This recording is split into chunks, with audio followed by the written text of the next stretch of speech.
Will investing more high draft capital in a star wide receiver save the Baltimore Ravens offense? We talk about that and so much more come up next here on this first Mock Draft Monday edition of 2024 of Locked On Ravens. You are Locked On Ravens, your daily Baltimore Ravens podcast, part of the Locked On Podcast Network, your team every day.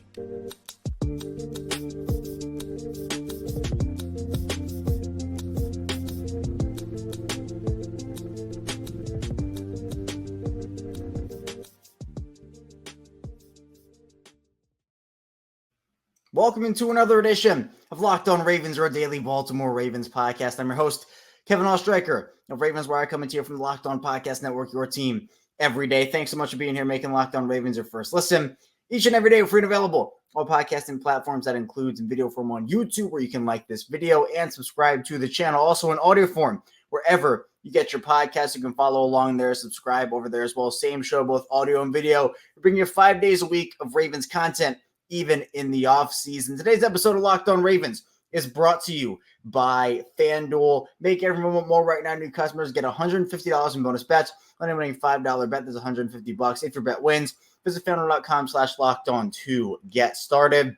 I know it's I might be looking a little different if you're watching in video form. If you're in audio form, you might not know what I'm talking about, but I shaved for the first time probably in two to 3 months, so I'm looking a little different. I'm looking really pale today. It looks like too. So I'm sorry if I'm blinding anybody with my paleness. I didn't shave at first because I hadn't shaved for like a month, and then the Ravens were winning, and people were like, "You can't touch it. You can't do it because if they lose, it's going to be your fault." So I didn't do it, and then I just kind of put it off. So now we're here. It's going to grow back, but I do look a little different today. If you're watching in video form and audio form, you're like, "What the heck are you talking about right now?" But the show goes on regardless. So we're going to be talking about, it's exciting. Mock Draft Monday is back, and we do this every year on Locked On Ravens. We start the week after the Super Bowl. It is now the week after the Super Bowl. We're going to do it a little bit differently this year. If you're an everyday, you've been with me for a while here on the show.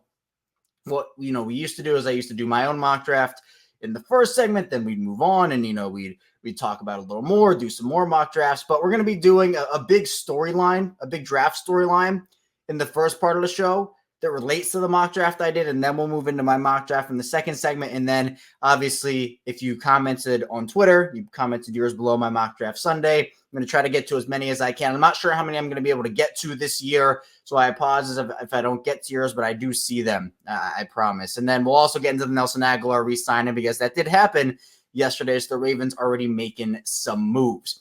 So let's get into this here. And the story I want to kind of get into, the storyline, I guess, is the whole notion of drafting a wide receiver, because I feel like there are some people who are really on board with it again, but others are just like, stop, just stop. And that's what it is with anything, right? With mock drafts, with free agent picks, with how different people feel like they think the team should be built.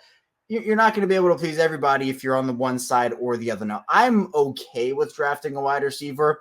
It's not like it's the only thing I want them to do, and I'd be devastated if they drafted a tackle or a corner or another position. I think those are needs, and I think, honestly, right now, if you're looking long-term future, the wide receiver group does need help. I mean, their only sure thing right now, and again, if everything works out, is Zay Flowers. But, offensive tackle's a need, corner's a need. But to me, drafting a wide receiver, I mean, let's look at what Eric DeCosta has done over the course of his tenure as the Ravens general manager in terms of first-round wide receivers. 3 of his first 5 drafts, he's taken a wide receiver in the first round. Marquise Brown in 2019. Then he took Rashad Bateman in 2021. Then he took Zay Flowers in 2023. So I guess if we're going with that pattern, he'll take one in 2025. But Eric DeCosta is not afraid to do that. And Marquise Brown, look, he's a good player. It just didn't work out in Baltimore. Rashad Bateman, I think, gets a little too much flack, but the production hasn't been there for him. I think we can acknowledge that. And Zay Flowers, again, if everything works out, he looks like an absolute stud of the position. But where are the Ravens wide receiver-wise right now? Let's just look at their group. We talked about this on Friday. If you missed Friday's episode, we talked about Brandon Ayuk potentially, if he ends up requesting out of San Francisco. Again, I don't think it's really realistic that happens. But if it does, would the Ravens and should the Ravens go after him? We talk about that in Friday's show, and it kind of goes into what we're talking about right now, because Ravens wide receiver room right now is 3 players. It's 3. It's Zay Flowers, Nelson Agholor, who was re-signed, so it was 2, now it's 3. Zay Flowers, Nelson Agholor, and Rashad Bateman. Those are your 3 guys. Odell Beckham's a free agent. Devin Duvernay's a free agent. I mean, you have to plan not only for the present, but also for the future. And I think Baltimore has some decisions to make here in terms of just where they go with this whole thing, because there are some really talented wide receivers, whether the Ravens want to trade up a few spots, if they want to stay put at 30, or if they want to trade back. If you put another rookie wideout next to Zay Flowers, I am on board if the Ravens bring in a veteran, proven guy. If they bring in Mike Evans, if they bring in Michael Pittman, if they trade for Stephon Diggs or Ayuk, whoever you want that to be, I'm fine with that. But if you hit on another wide receiver in this first round, if you're at Casa, if that's the route you go, you're going to have Zay Flowers and whoever that receiver is for at least 4 seasons. You got 4 year, 3 plus the 1 year option or the 5th year option, of Zay's deal, and then 4 plus the 5th year option of that wide receiver's deal. You have that with Lamar Jackson until essentially he's in his 30s, right? That's ideal. But there's obviously the risk in drafting a first-round wide receiver. The Ravens have not necessarily had a great track record of drafting first-round wide receivers. It hasn't necessarily been pretty over the course of their franchise history.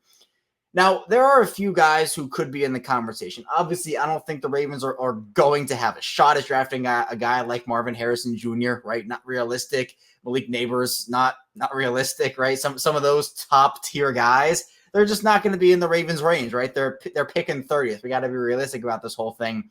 But Adonai Mitchell, Keon Coleman, how you feel about Troy Franklin potentially, right? Those are the types of players, whether they, again, you got to trade up, you stay put, or maybe you want to trade back into the low, mid-30s even, right? You could do that. It's possible the Ravens can go out there and get one of those guys, and I would think it would be a justified pick. Now, that doesn't mean that wide receiver is a bigger need right now than an offensive tackle, but the way I do my mock drafts is I do it based off who's on the roster. That's what I do. So right now on the roster, Ronnie Stanley and Morgan Moses are your starting tackles in 2024. If the Ravens move on from Morgan Moses or if they get rid of Ronnie Stanley, I get that. But the other equation to this is, well, do you draft a tackle in the first round if both those guys are still on the roster? And do you have them sit for a year? Or do you get a guy like that and you make Morgan Moses your backup and you put that guy as your starting right tackle? So there are all those questions.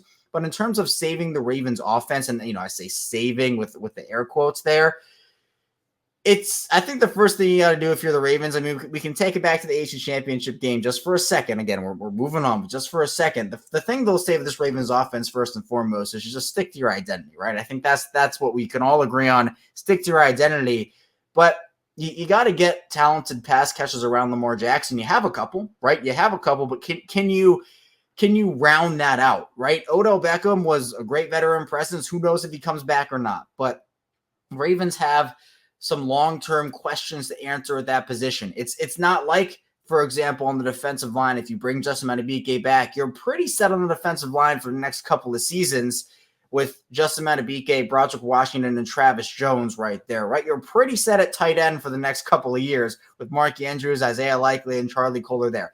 That's not the case of wide receiver. Again, you have one sure thing on that roster right now, if everything works out in Zay Flowers. Rashad Bateman's still a toss-up. I'm not expecting him to pick up his 5th-year option.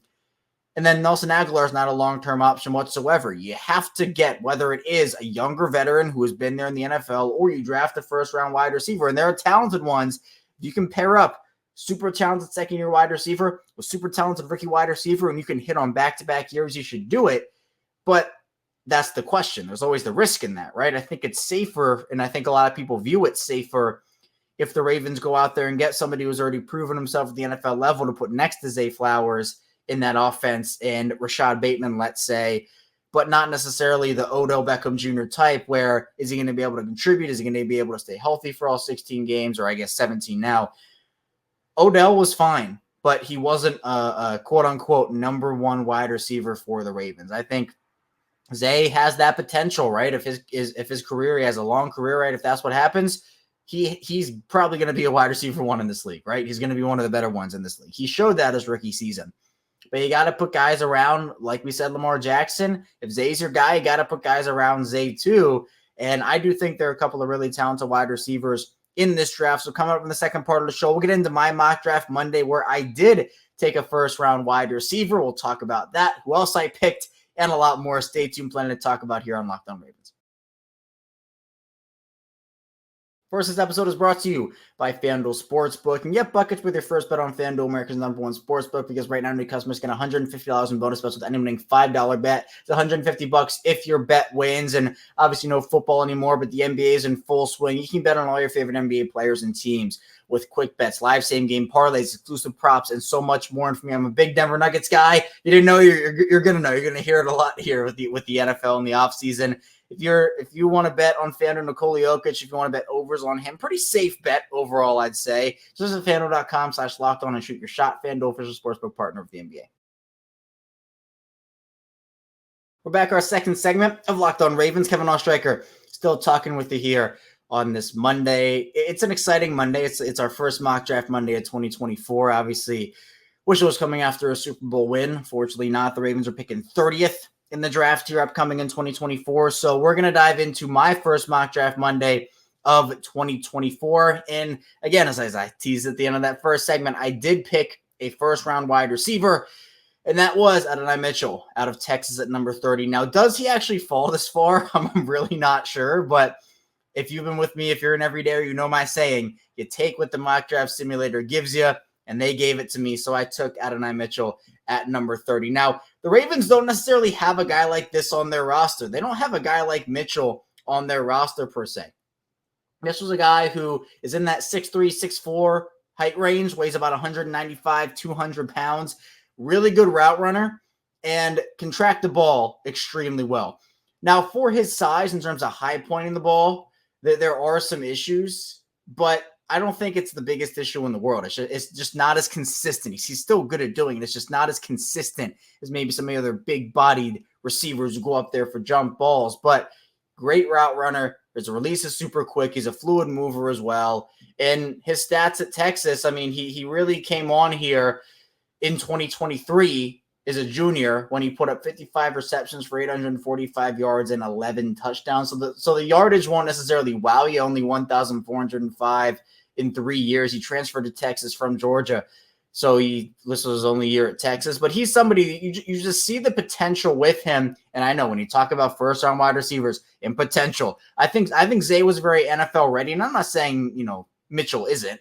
But I do think that he wins a little bit in a lot of different ways. But the one where I think people are a little concerned is against press, right? When defenses are in man and he gets press, people get a little physical with him at the line. That can be where a little issue can happen because he likes to use his speed, use his athleticism. And if there's a strong, like let's say there's Marlon Humphrey across from him, right? Sometimes those physical, stronger corners can make things a little difficult for him. But look, he knows how to use his leverage to his advantage. Off coverage, he finds the soft zones in the defense and his route running. I mean, Zay Flowers is an awesome route runner. Rashad Bateman, an awesome route runner. You put him with those guys, I think you have a really, really dangerous trio, especially if Bateman can get things going here in 2024. So some people might view this as a reach for Mitchell. Some people might think it's really late for him, right? Like he should go in the early 20s, like maybe Kadarius Toney range, for example. Although I'm not comparing with Kadarius Toney, just like where he went in the draft. So I don't know. I think that I'm on board with Mitchell personally. I think that, again, the body frame, just the frame that he has and the height that he has, the Ravens don't really have that guy.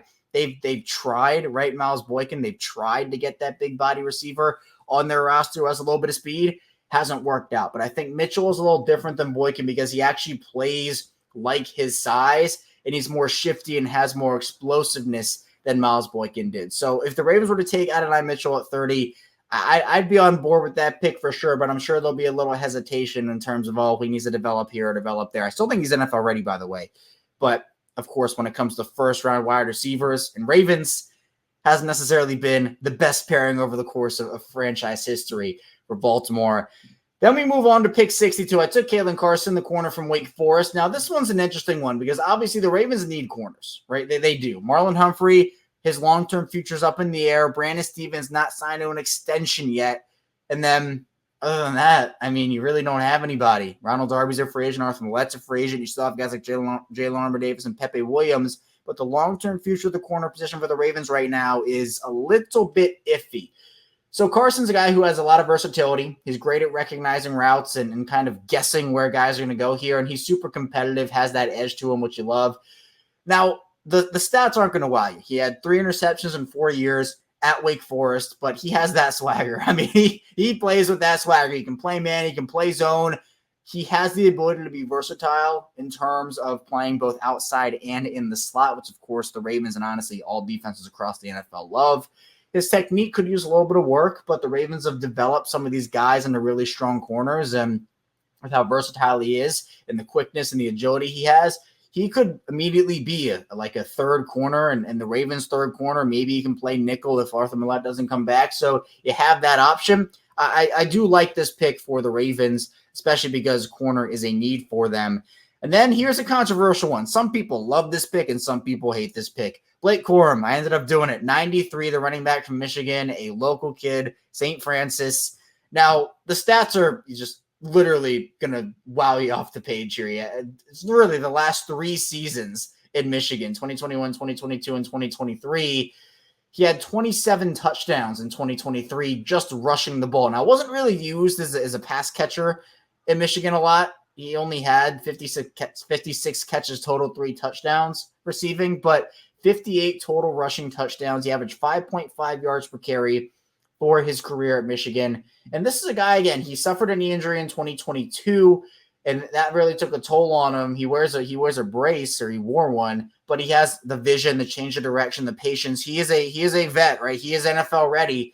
Now, I know that the size concern, he's 5'8", 210. I know that frame and that body might scare off some people. I get it, but he's a natural runner, and he's able to identify things on the field. Really good vision, as I mentioned, and he evades defenders. And I feel like for me, he creates yardage on his own, right? He doesn't need to have the Ravens are a great run blocking team, but if there's a gap, right? If a defender comes through a gap in the offensive line, Corum can go and he can shoot through that gap. So I think that he's NFL ready. And look, I think for what the Ravens need right now, they need NFL ready guys, right?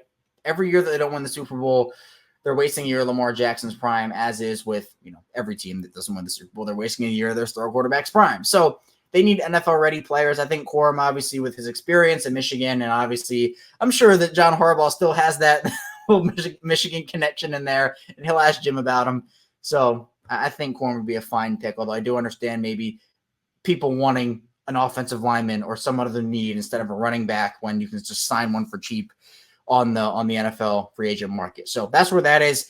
Number 130, Javon Solomon, the edge from Troy here. You want to talk about production. Solomon, he has that for you. Now, he had 11 sacks during his 3rd year at Troy. Then he only had 4.5 his 4th year. So he ended up coming back to school in 2023, had 16 sacks, 18 tackles for loss. He's someone that uses his speed really well. Now, I think he needs to have more of a pass rushing plan. I think he's a little bit raw. And of course, with him being from Troy, one of the big questions is, okay, well, is he going to be able to translate his success against NFL talent? Because he wasn't playing against, the big Power 5 teams, the big Power 5 schools, right? So there are questions there, but I do think his athletic profile is really good. He's 6'2", 246. And I think when you have guys like Chuck Smith there, the pass rushing guru that he is, I think you take a project there. And if you bring back a vet like Jadeveon Clowney, Kyle Van Noy, you add somebody, I think Adafe Owe can take another leap. You're able to kind of work through some of the growing pains and learning curves the guy like Solomon could give you there. So I know that people don't want to hear the term project right now. I think he's a little more NFL ready, but I still think there are some things to work out with him. 133, Tyke Smith, the safety from Georgia. Now, a lot of people have Smith projected as a nickel at the next level, but for him, he's super versatile, and I think with the Ravens potentially losing Geno Stone, he gives you some of that range a little bit, and he's always around the football. So I think for me, if you're looking for a Geno Stone replacement, if he does leave, Smith could be that guy for you. Plus, obviously, being in that Georgia defense, got to be really good to have production in that defense and play the way that they do. So I think Tyke Smith, again, another NFL-ready player. Speaking of that, Aaron Casey, linebacker from Indiana, was my pick at 163.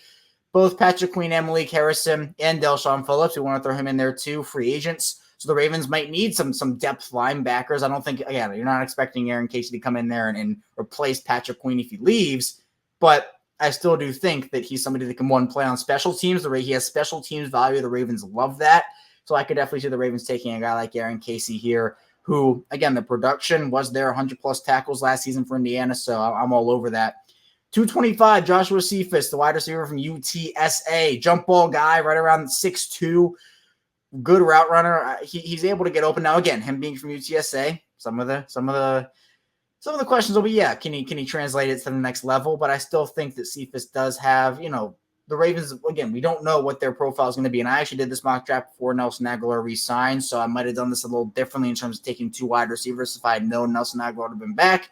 But Cephas is still an intriguing project for me. And you have Travis Glover, the offensive tackle from Georgia State, at 247. Another project player, but again, I do these drafts based off of who's on the roster at the time. At the time of this recording, both Ryan Stanley and Morgan Moses are both on the roster. Now, Glover's a big guy. Actually got snubbed from the combine, but he's athletic, can get out into space, physical as well. Does need some work with technique, but I think the traits are there. So I think you take a flyer on a guy like that and you try to develop him because, again, nobody's a sure thing, and you want to have as many insurance policies as possible. So I was pretty happy with this for a first one. Again, still learning prospects, still doing scouting work, but I think this was a pretty solid one. I guess maybe I could have taken an offensive tackle a little earlier. I definitely understand that. I think we're going to be doing that. We're definitely going to be doing that next week, but I think some solid prospects who are NFL ready for the most part, especially higher up, that could help the Ravens out. Coming up in the final part of the show, we're going to be talking about both Nelson Agholor re-signing with the Ravens and getting into a few mock drafts from those who responded on Twitter. So be sure to stay tuned. Plenty to talk about on Locked On Ravens. First, this episode is brought to you by Game Time. For me, I've had a ton of frustrating ticket buying experiences, whether I wasn't sure if the seats were good, I couldn't find last-minute tickets, there were no good deals, plenty of different reasons why. But you shouldn't have to worry when you're buying tickets to the next big event because Game Time is a fast and easy way to buy tickets for all the sports, music, comedy, and theater events near you. With critical last-minute deals, all-in prices, views from receipt, and the best price guarantee. Game Time basically gets we're going to buying tickets. Obviously, no Ravens games anymore, not for a while, but there are still plenty of concerts in the Baltimore area where you can look at Game Time for, and there are plenty of great things on the Game Time app, such as views from all the seats in the venue, plus Game Time's the only ticketing app that gives you complete peace of mind with the purchase. You can see the view from the seats before you buy, so you know exactly what to expect when you arrive. Plus, they're obsessed with helping you find ways to save money on your tickets. With Zone deals, you pick the session and Game Time picks seats for big time savings. Take the guesswork out of buying tickets with the Game Time. Download the Game Time app, create an account, use code LOCKEDON for $20 off your first purchase. Terms apply again. Create an account, redeem code LOCKEDON, spelled LOCKEDON, for $20 off. Download Game Time status, man, tickets lowest price guarantee.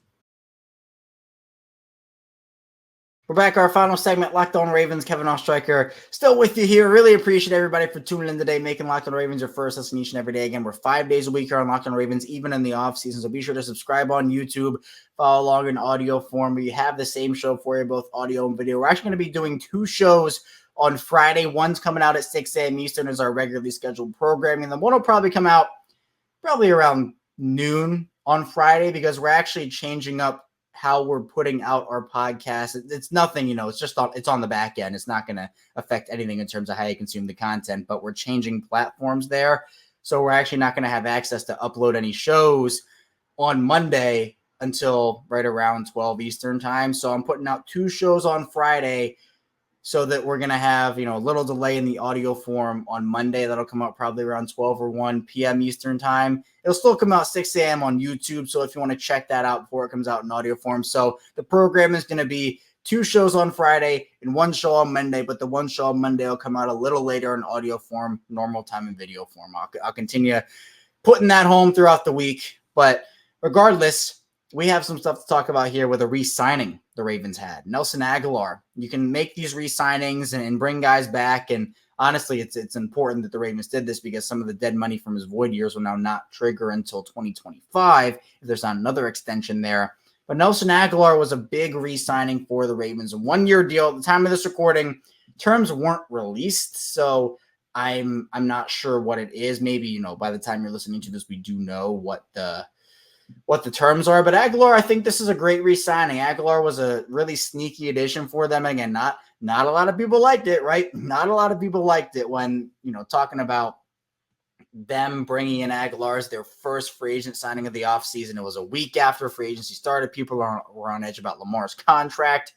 And then you sign Nelson Agholor, who it's like, oh, another Sammy Watkins, another Deshaun Jackson, another Michael Crabtree, Jeremy Macklin, you just go on and on. It's another one of those middling veteran wide receivers. And I said at the time, look, if it's the only signing, not great. If it's a signing, if it's a move at the position, then fine. It was. You bring in Zay Flowers, you bring in Odell. But Agholor himself was probably the Ravens' best bargain free agent. 35 receptions, 381 yards, and 4 touchdowns on the season, made timely plays, was a really solid veteran presence in the Ravens locker room too. He seemed to really like it in Baltimore as well. So Agholor comes back, former first-round pick, obviously spent time with Philadelphia and with the Raiders and with the Patriots, but seems to have found a home in Baltimore. I thought it was a really solid deal for both the Ravens and Agholor. Obviously, I don't think it's going to be that much. I'm sure it'll be right around, I don't know, maybe $2-3 million for 1 year, maybe 4. If it's $6 million, even if it's a deal before, if it's 1 year, $6 million, I'm fine with that. I'm fine with that. So really solid re-signing. Obviously, hopefully the next move for them is Kevin Zeitler, re-signing him and then bringing back a lot of their guys in free agency. Let's get into a few mock drafts here that we got. Again, if you don't know the drill here on Locked On Ravens, I put out the mock draft that I do here on the show on Mondays. I put it out a day before on Sunday on Twitter, so you can kind of get a sneak peek of what my thinking is before I actually talk about it on the show on Monday. And I give you the option, if you are interested, to put your mock draft. If you want to do one, you can put it below the tweet that I do on the Locked On Ravens account, and then I will read out as many of them as I can. And again, I don't know how many I'm going to be able to get to throughout the week. I try to get to all of them, and I see all of them, but on the show, I just go, and it's no, I don't play favorites. It's literally just what pops up first on the thing. So we'll start off here with one from Tady, who has the Ravens taking Kool-Aid McKinstry, corner from Alabama, at number 30. Then you have Patrick Paul at number 62, the tackle from Houston. Xavier Legette, the wide receiver from South Carolina, 93. Christian Mahogany, the guard from Boston College, at 130. Tyler Davis, defensive tackle from Clemson, at 133. Dylan Johnson, running back from Washington, 163. Omar Spites, linebacker from LSU, at 225. And Ovi Oguofo, the edge from LSU, at 247. And just a disclaimer here, I might mess up some names as I'm getting to learn and know some of these prospects. I apologize for that. My last name is super difficult, so I really try to get the names right. So I try, but I might mess up one or two here as, again, I try to learn the prospects. I think this is a solid mock draft, and I think it's definitely need-based because, again, if you're not on board with taking a wide receiver in round 1, I think your other two options in terms of where the Ravens most need help right now, it's cornerback and offensive line, especially, I think tackle is where people are looking at. And I think that Kool-Aid McKinstry is a really solid option for them at 30, especially, the Alabama pipeline we know with Ozzie Newsome. Then Patrick Paul, I think a lot of people are starting to fall in love with here. I think he might honestly go a little earlier than this. I know people have him right around a second to third round prospect right now, but I think as we kind of get further along in the draft process, Paul might be a little more of a favorite. I think he gets a solid pick at number 93. And then, you fill out the depth. And I think this is where people, Dylan Johnson at 163, I think that's more so where people want to see a running back taken as opposed to where I took Quorum at 93. So I like this one from Tady here. We have Cuervo, who has a 3-round mock draft for us, says, I'm with you on Mitchell. I think we find our nickel and Bullard, and you can't pass up on Sweat, plus it's from my hometown. Also, I think we got a running back in free agency, so no need to draft one till the later rounds. So he has Adonai Mitchell coming to the Ravens, much like myself. He has him at number 30. Then Javon Bullard, Georgia safety, who, again, you profile him. He can play both nickel and safety, 62. Then T'Vondre Sweat, defensive lineman from Texas, at number 93. My thing with defensive linemen, I love T'Vondre Sweat. Cuervo, I think this is a good pick. But if the Ravens re-sign Justin Madubuike, I'm not sure they take a defensive lineman until later in the draft because what they're going to have, at least this year, and again, you can always prepare, right? I think that Sweat is really good. And at this point in the draft, he's a steal. I think he goes a little earlier than 93. So again, you do best player available, much like the Ravens did with Travis Jones in the 3rd round a couple years ago. So for me, I think that with Matabike, Broderick Washington, Travis Jones, and Michael Pierce, those are your 4. Maybe you bring back Brent Urban. Maybe you draft a guy later. Maybe it is a guy like Sweat who you can kind of move into Pierce's spot on the roster when it's over. But I do think that you got a little Texas, or I guess a Georgia sandwich going on, or I guess Texas one with Texas, Georgia, Texas. But I think it's a solid draft. I maybe take an offensive lineman over a defensive lineman at 93, but I still like the players you got over here. And then let's see, we'll do one more here as we round out. And then again, I'll try to get to some of the rest of them throughout the rest of the week here on Locked On Ravens. So be sure to stay tuned for the rest of the week. We'll do one from Tremor Pulse, who has the Ravens taking Ennis Rakestraw Jr., the corner from Missouri, at number 30. Then you have Ricky Pearsall, the Florida wide receiver, at 62. Christian Mahogany, Boston College guard, at number 93. Marshawn Lloyd, USC running back, at 131. Michael Hull Jr., Ohio State defensive lineman, 134. Joe Milton III, Tennessee quarterback, at 164. And Brian Ubu, the edge from Miami of Ohio, at 248. Corner, wide receiver, guard, or I guess offensive lineman. I think if there was a 3-position order, not any order they're in, but 3 positions I think the Ravens will go with their first 3 picks, it would be corner, wide receiver, and offensive line. Whatever order that is, offensive line first, wide receiver first, corner last, wide receiver last, whatever it is, those 3. You have Rakestraw, who I think is a really solid player. Ricky Pearsall, I think, is someone that some people really love and some people don't. I think you're in the middle. I personally think is really good. I personally like him. And then Christian Mahogany, I think, is somebody a lot of people have their eyes on there. And then you round out the rest of the depth. I'm not sure if they're going to take a quarterback. Joe Milton gets taken here. Just think they have Malik Cunningham, and I'm sure they might sign a veteran and undrafted. Well, I'm sure they might sign veteran college football-wise. I'm sure, let me rephrase that, veteran college football-wise and undrafted free agency. Maybe they sign a veteran from the free agent market to be a practice squad. Maybe they bring back Josh Johnson again. Who knows? But other than that, you get an edge player in here. You get some defensive line help and the running back in Marshawn Lloyd. So I think it's solid. Plus, I think really good value with the first 2 picks in Rakestraw and Pearsall. I think that both those guys go earlier than you have them taken here by the Ravens. But that's all I have here today on Locked On Ravens. Again, thanks so much for tuning in today. Be sure to subscribe, follow along in audio form and video form. You can leave a 5-star review if you so want to on Apple. That also helps out a ton. I'm also starting up Instagram again. You can follow me over there at ChaosStriker34. Same thing on Twitter at ChaosStriker34. Come up tomorrow, more Ravens content here on Locked On Ravens. Stay tuned for that. I'll see you right back here tomorrow on Locked On Ravens.